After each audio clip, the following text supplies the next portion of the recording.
Forgot to put the window shades in the windshield. 1,000 degrees. What's going on, everybody? Welcome back to the channel. Thanks for stopping in. I do have a really nice set of shades for the windshield that I got from none other than Amazon. Check out the description and you'll find the link below. They do a great job in the South Carolina sun of keeping the interior of my vehicle cool. Luckily, this thing has pretty good AC. One of the reasons I chose not to go with the underdrive pulley. I might explore that option here in the very near future. We'll think about it. But for now, the car cools down quick. But let's get right into this subject today. I'm a big fan of Z1 Motorsports, and you know, they have excellent customer service in my experience, and they offer a wide range of quality products. I'm a big proponent of value, right? And bang for your buck. Is it worth buying certain parts to get certain results? I recently did a review on Z1 Motorsports 400 horsepower package. If you haven't seen it, go take a look at it. It's one of those instances where I was, trying to really use logical thinking, logical reasoning to determine whether or not it was necessary to spend this kind of money on these particular parts to get specific results. Well, today I want to talk about another Z1 Motorsports offering, which is the LSD, limited slip differential for the Q50 Q60. Is it worth it? The fact that the Q50 and Q60 does not come with an LSD from the factory is a huge topic of discussion. So for everybody that might be kind of new to the car world and not familiar with an LSD or different parts for these cars, let's just do a quick and dirty overview of what we're talking about, what these things mean. The term LSD, or the abbreviation, acronym, whatever you want to call it, LSD stands for limited slip differential. It's referring to the rear end of your car and how it's constructed basically, and how it puts power to the ground in a very general sense. There's three different options or three different types of rear ends that you'll hear about in the car world. The first and probably the most commonly used rear end from the factory in the average street car is what's called an open differential, and that's what the Q50 and Q60 has from the factory as well. Now, what an open differential does is when the car senses tire slippage on one tire or the other, it transfers almost all or all of the torque the car makes to the tire that's spinning. I still really haven't thought of a good reason as to why this might happen. If any of you can think of a good reason why engineers would manufacture a rear end or a vehicle to do this, let me know in the comment section below. A limited slip differential, it's not exactly the opposite, but kind of. In a vehicle with a limited slip differential, when it senses tire slippage, it transfers some torque to the tire that's not spinning. So that's going to help make adjustments and get the car moving down the road rather than just spinning that tire over and over that's already slipping while the other tire has literally no power, no torque being transferred to it. Then in some cases you might hear of a locking rear end. This generally is associated with off-roaders, jeepers, folks like that have a rear end that literally locks both axles together and moves both wheels forward or backward, I suppose, forward at the same time at the same rate. Instead of having an official locking rear end, some folks do a little bit of welding. Old school drag racers, I guess some new school drag racers do it as well. It's kind of a cheap alternative to doing a major replacement of rear end components, just welding everything together and keeping it basically. This is again a very general, very simplistic discussion or explanation of this, but it keeps the wheels turning at the same time. If you remember Joe Dierte on Joe Dirt talking about his Positraction, Plymouth Superbird that he was driving, this is what he was referring to. I guess some guys talk about Positraction and use it kind of in the same sentence or synonymously with limited slip differentials as well, but to me, Positraction kind of makes me think of old school muscle car guys, drag racing, like my dad in particular. I remember as a young kid, my dad would take us out in his 1969 Oldsmobile 442, beautiful car, black on black. It was amazing. But it had this kind of locked rear end, this Positraction that he used to talk about all the time. And one characteristic of it that I remember clearly is turning corners at slow speeds or turning into the driveway, it kind of felt like the car was hopping in the backhand, and you can hear it chirping. That's because the tires are turning at the same time. The thing about a limited slip or an open differential, they help you preserve tires a little bit, because as you turn, the car adjusts speeds. Obviously, the inside tire is going to want to turn faster than the slower than the outside tire does, because the inside tire is covering a smaller radius as you turn, while the outside has to travel a further distance and therefore has to spin more. So there's kind of a basic rundown. Hopefully that wasn't too wordy, and hopefully you have a little bit better of an understanding if you didn't already. If you have any questions, leave them in the comment section below. I'll definitely address them. But there, I just mentioned one of basically the only benefits of an open differential, is that it can maybe save you tires and it doesn't chirp as you turn corners. The LSD is going to act in the same way, so I guess there's no advantage of an open differential in my eyes over an LSD or a limited slip differential. So I think the biggest flaw, the biggest issue with cars that have an open differential, specifically the Infiniti Q50 and Q60, is the fact that the car does not have the ability to effectively put power and torque to the ground. Especially considering the fact that with mild modifications and tunes, these cars can really make some big horsepower and torque numbers, especially the newer ones making 450 horsepower, 450 plus foot-pounds of torque. That is just screaming for a limited slip differential. Some say, and for good reason, that cars with this much power with an open differential can be actually kind of dangerous, unstable on the road.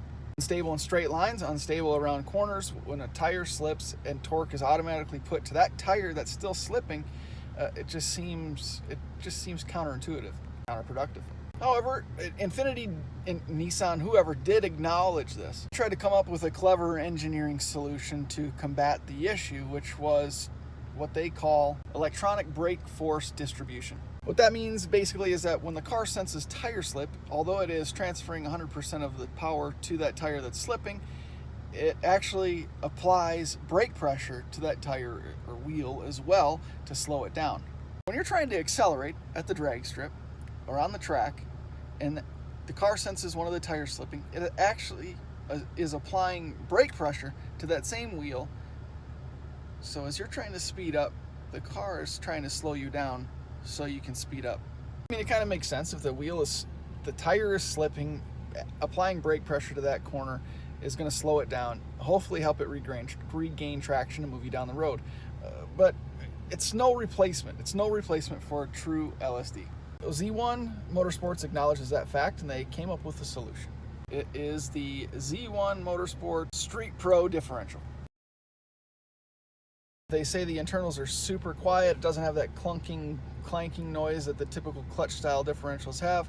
There's no axle binding. It's really smooth. It functions really well. It's very streetable. They say your wife isn't even going to notice the fact that you upgraded your rear end. However, if she pays attention to the bank account, she's going to notice the $1,600 dent that your account took when you purchased this thing. So is it worth it? Is it worth it? That's the main question. Now, this rear end is good for the 2014 and newer Q50s and for the 2017 and newer Q60s. Now, there's a couple of options. You can just order one.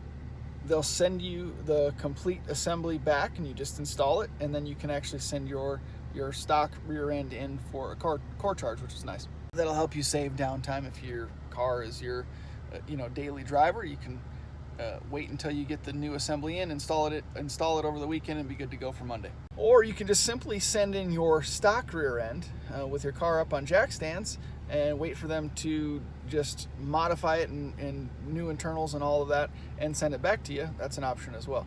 But it's a complete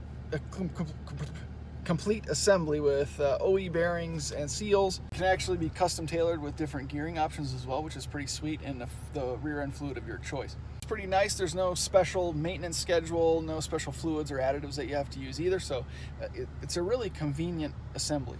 Now, you know I'm one for saving money, exploring different options. I like to do things in a little unorthodox manner. I like to experiment. I like to find deals and make different things work for different scenarios. And trust me, I've looked into options for this as well. Some of you may know, being an enthusiast of this platform or the Infiniti cars, over the years you'll know that the G37s had a limited slip differential. Now one might think, maybe I can just find a rear end from a G37 in a salvage yard somewhere and swap it right in. I know that's been done. I've talked to a couple of guys that have done it, and that's one option that I considered. It obviously takes some doing, some things you have to think about. Some of the G37s had a 6-speed manual, different gearing ratios in the rear end, like the Q50, I think the 2015 Q50 has a 3.13 final gear. So there's just some things you have to think about. And if you're comfortable tearing into a rear end and rebuilding and doing all the things necessary, maybe it's an option for you, but I don't think it's really a project that, you know, a typical bolt-on guy or someone new to the world is going to want to try to tackle themselves. The fact is, it's what drives your car. I mean, besides your engine and your transmission, the rear end is a pretty significant part. If there's any issues, any binding, any weird nonsense that could cause a severe issue for you going down the highway or down the road or at the racetrack, there's definitely value in having the professionals take care of this for you. So I guess maybe just think about it this way. You can probably find a G37 LSD rear end in a salvage yard for $300-400. That seems like a great deal, but what you really have to consider is all of the time and effort that it's going to take and all the extra expenses that it's going to take to get this job done. You have to consider whether or not the G37 had a different transmission. You have to consider different final gearing ratios. You have to consider the fact that the G37 maybe has 125,000 miles on it, 150,000 miles on it. What's the condition of the whole thing, at least the usable components. If you've never done this type of work before, it's not going to be just a couple hours on a Saturday morning. There's going to be a lot of time invested in the project. Again, this is a major element of your vehicle. It's your rear end, right? It's what's going to help you get down the road. So you don't want to half-ass it. You want to make sure it's done right. And the risk involved of doing this project, if you've never done anything like it before, it's pretty significant. So you may want to consider asking a professional shop to help you anyway, and they're going to charge you at least $300 or $500 to do the switcheroo. Then you got to reinstall the rear end back into the car and assemble everything back together so it runs properly. And if you've never done that, again, you may want to have the professionals help you and tie all that into the original bill. You might be up north of $500 before all is said and done. So when you consider time spent, additional money spent, risk involved, bringing in professional help anyway, you're approaching quickly that $1,500 bill anyway. So considering all of these things, I would say it's definitely worth it. The Z1 Motorsports limited slip differential is definitely worth what they're asking. And if you've done any modifications to your Q50 or Q60, especially the newer models, and you're making 450 horsepower, 450 plus foot-pounds of torque, this is definitely something you should consider getting. I mean, if you can't put all of that power and torque to the ground effectively, what's the point of spending all the money and creating all this horsepower anyway? So although that may have been a lot of wind and a lot of talk, I would definitely say that the Z1 Motorsports limited slip differential is worth considering. If you have this installed already, please let me know how the process worked in terms of working with Z1, sending in the core, getting the rear end shipped to you, the installation process, how you like it so far. I'd really appreciate any insight that we can get, and I'm sure the folks watching this video would appreciate it as well. I really appreciate everybody's support, all the thumbs up and all the comments in the comment section below. I appreciate it very much. I'm not sure what cards are going to be popping up here and here and here and here, but take a look at them. One of them for sure is going to be how to do a standing burnout with your Q50 in current form. The other will probably be the other review on Z1 Motorsports 400 horsepower package, and who knows what the other two will be, but take a look at them if you haven't already. Thanks again. Stick around. We got a lot coming up this summer, so hopefully you enjoy. Thanks again. See you in the next video.